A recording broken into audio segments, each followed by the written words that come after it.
The little house shivered under the weight of the cold night, its wooden walls groaning as the wind clawed at every crack. Inside, a single lamp flickered, throwing shaky, restless shadows across the worn floorboards.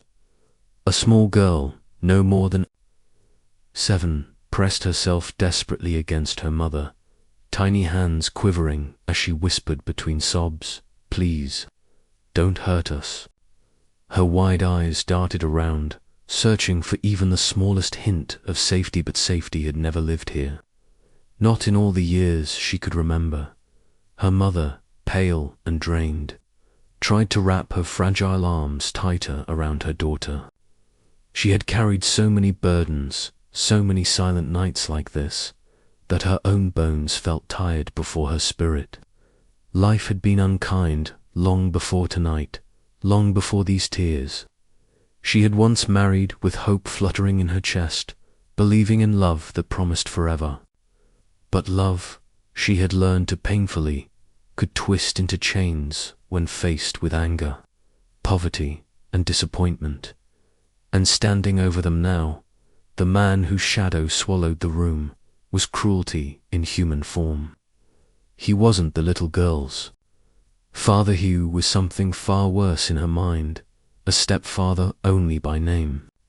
To her, he was the reason nightmares crossed into the daylight. His voice, sharp and full of venom, tore through the house as he yelled at them for every failure, real or imagined, an empty plate, a late bill, a life that refused to match his bitter expectations. Yet behind the fear, behind the shouting, lay a secret the little girl had never known. There was someone out there who truly belonged to her. A father rich, powerful, someone who had been absent, yes but real, and perhaps, one day, he might change everything, but not by choice.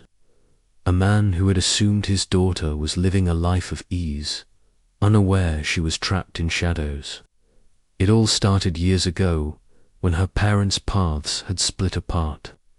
Her mother, young and desperate, had walked away from a man who built empires yet seemed never to step foot in his own home.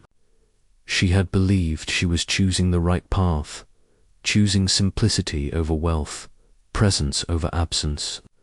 But the man she ran to was a wolf in human skin. He promised love, warmth, a safe life, but delivered only cruelty and bitterness. Her real father, Ethan Ward, was a man the world knew and envied. A millionaire whose name graced magazines, whose influence stretched across continents.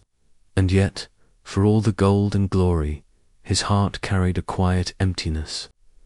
Often, in the still hours of the night, he wondered about his little girl. Over the years, he sent money, letters, even gifts, all meant to reach Herb. Each attempt was blocked, intercepted, or returned unopened by the man her mother had chosen after leaving him. Ethan's greatest failure was believing the lie he was fed, that his daughter was safe, that she didn't need him. Then, one night, everything shifted. The sound of her tiny voice, trembling through the darkness, calling out, "Don't hurt us," carried farther than she knew, because destiny was listening. That very evening, Ethan returned from a long trip abroad.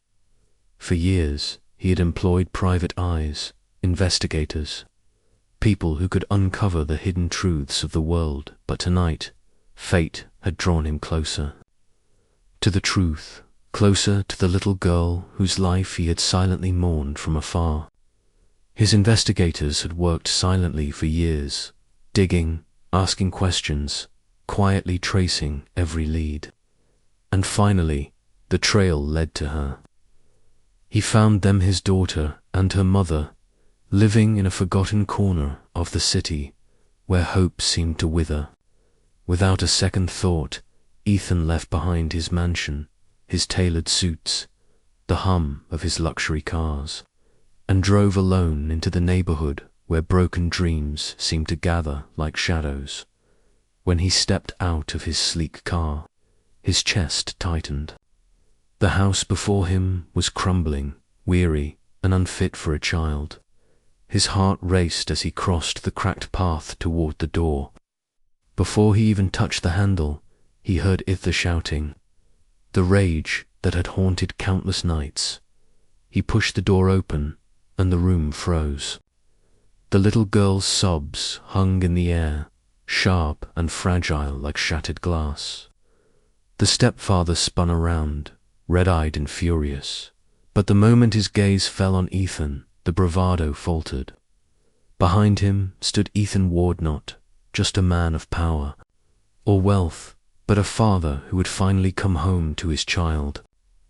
Enough. Ethan's voice roared, shaking the walls, filling the tiny room with authority that no money or title could ever match. The stepfather sneered, though a tremor betrayed him. What are you doing here? You don't belong in this house. But Ethan's eyes had already found his daughter. She shrank into her mother's dress, trembling, tear-streaked, unsure if this moment was real. And then their eyes met, father and daughter, and in that instant a spark ignited something neither time, distance, nor fear could ever erase. The world seemed to hold its breath. Step away from them, Ethan commanded, his voice low, dangerous, unflinching. The stepfather sneered, trying to mask his fear, but Ethan moved forward, every step radiating authority, every motion a silent warning. I said, step away, Ethan repeated, and for the first time the man obeyed. The little girl blinked, her mind struggling to process what was happening. She had dreamed of heroes before, knights, princes, angels, but never had she imagined one would walk through her door. Her mother, torn between relief and guilt, whispered his name, trembling, Ethan. Emotion swelled in his chest as he closed the distance. Kneeling so his eyes were level with his daughter's. Sweetheart, he said, his voice cracking. Under the weight of the years lost, you don't have to be afraid anymore. I'm here, Daddy's here. Her small body shook violently as she buried her face into his chest, clinging to him like he was her lifeline, and in that moment he truly was. The challenges didn't end there. There were battles with the courts, long nights spent rebuilding trust, and heart-wrenching conversations about the years stolen from them. Her mother, burdened by her past choices, wrestled with shame, but slowly, with Ethan's steady presence, she began to heal too. The little girl, scarred and weary, needed time, patience, and care to feel safe again. But day by day, hope returned. Ethan made a promise, not with wealth, not with grand gestures, but with presence. He attended every school play, every doctor's appointment, every bedtime story.